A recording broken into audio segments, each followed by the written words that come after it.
So in terms of dining etiquette, I was out a couple of weeks ago, and quite a few things popped into my head in terms of the differences between dining with Westerners and Asians.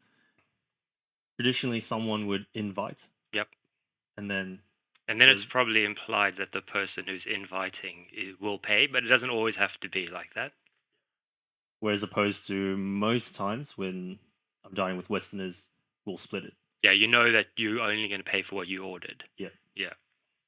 So that's the first thing. Then in terms of ordering, I guess the psychology is different again because if someone else is paying, you don't then go overboard.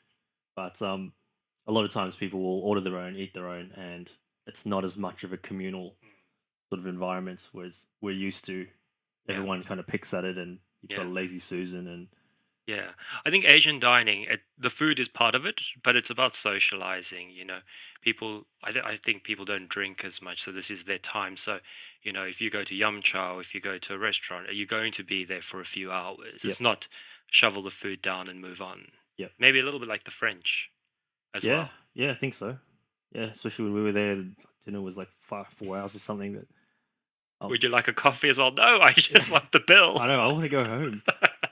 So in terms of actual etiquette, so the big ones is, if you're eating Asian food, chopsticks, can't really just, I guess it depends who you go with though.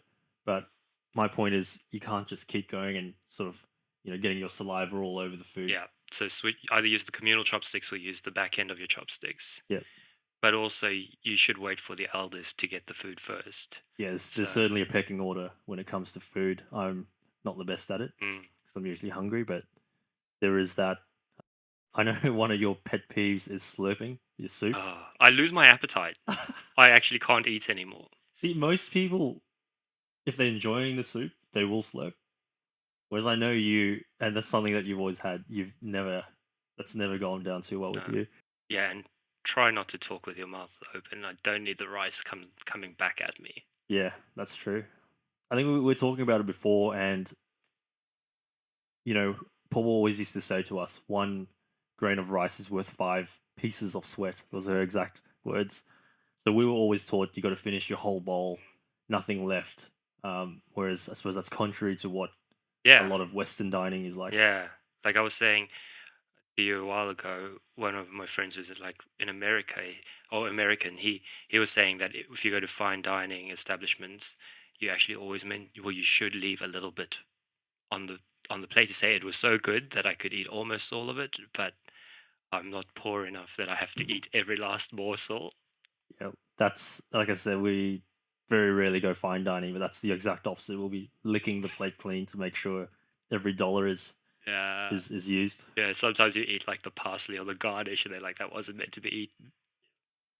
I guess the last thing then, in terms of actually ordering, so you've got, it's actually a pretty complicated science. You got to get the right amount of proteins, but they can't all be the same. You can't have multiple black bean dishes, things like that. How do you usually navigate that? Are you the one who does it? Or Yeah, well, you'll normally have one person that people will defer to do the ordering, because otherwise you can imagine that it would be quite a mess. Generally, what I do is, however many number of people, adults there are, it's that plus another dish, plus rice, plus soup if you want entrees. And then you want to mix. So you want a mix of veggies, you want a mix of different meats. So you don't want to end up with like 5 beefs and no chicken or no seafood. How do you then navigate if someone doesn't eat, let's just say, you want crab and someone doesn't like seafood? How does that work? I normally go by show of hands who will eat it. Yeah. And then I decide on the numbers and the portions. That makes sense. Yeah. Because like if you go to Yum Cha, not everyone likes chicken feet. I don't eat it myself, but I always ask. Get it for one person. Yeah, I always ask if someone wants it.